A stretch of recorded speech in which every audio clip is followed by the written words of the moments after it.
In this video, we're going to talk about meditation.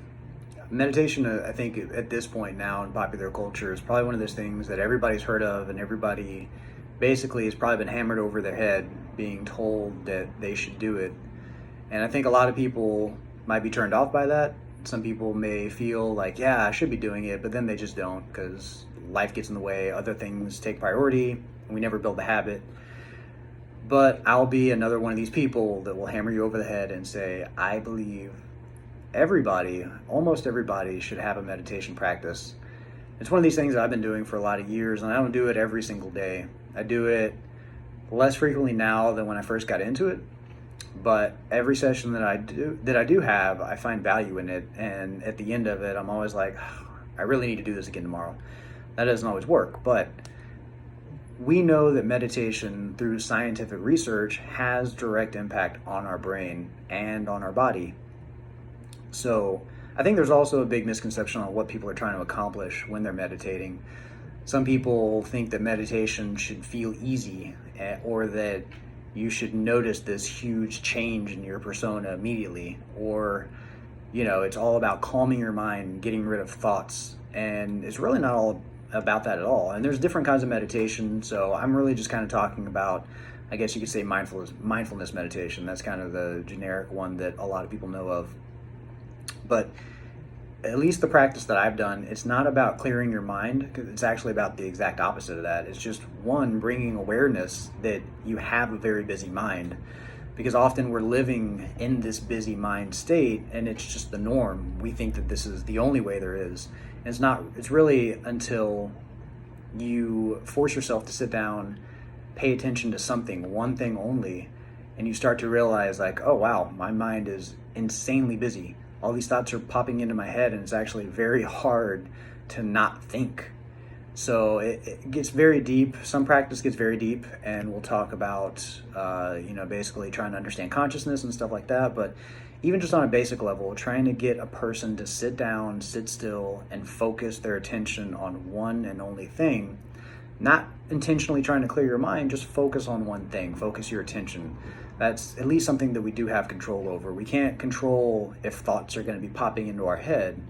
And that may sound weird to people, because a lot of people think like, no, I'm the creator of my thoughts. But the more you meditate, the more you realize it's actually not the case. But we do at least have control over our attention. And with that, if we get better through practice, we'll notice that we're able to focus our attention easier. It's just like training any muscle or practicing a sport. It gets better over time. And this carries over into daily life, because the more you have a busy mind and the more you're just internally distracted, not even distracted with your phone or something outside, but just totally distracted by the thoughts that are popping in and out of your head, you're never really paying attention to what you're doing. And there's an amazing sense of satisfaction when you're able to just focus your attention on one thing. And in sports, this is actually called the flow state, and that's probably another video topic I'll talk about. But when you start to get in this mindset of focusing your attention intentionally on one thing, you feel more calm. You notice that your thoughts aren't as intrusive, and there's just this sense of ease that you notice in your body. So that alone is something that I think is beneficial to people, especially now when we're living in this constantly stressed and distracted state. Meditation will help you be less distracted and will help you get more enjoyment out of whatever you're trying to do. Now, there's also benefits directly to our brain. They've done fMRI, functional MRI studies, and shown that regular practice of meditation actually increases gray matter. Gray matter is a part of your brain that, you can think of it as like, let's just say that the more gray matter you have, the better. That's a good thing. Having cognitively degenerative disease associated with less gray matter.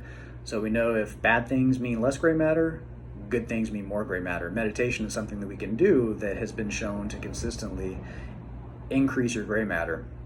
And it actually doesn't take much time. I think these studies were just done doing somewhere between like 2 to 10 minutes of daily practice a day. And I know myself, I only do 10 minutes. Some people you'll hear, they'll do an hour, 2 hours, something insane like that. That's cool for them, but I don't devote that much time, but I still see a benefit from it. So it's really just about creating a practice, setting a timer, setting a reminder, or something that you can say like, okay, this time of day, I'm going to just spend even 5 minutes of meditation. I use the Sam Harris Waking Up app. Headspace is great. I've heard Calm is great. There's different things that you can try out there to help your practice, but I do recommend, just like all the other experts say, get into a meditation practice, and I think you'll feel better. And that's all I got for today. See you in the next one.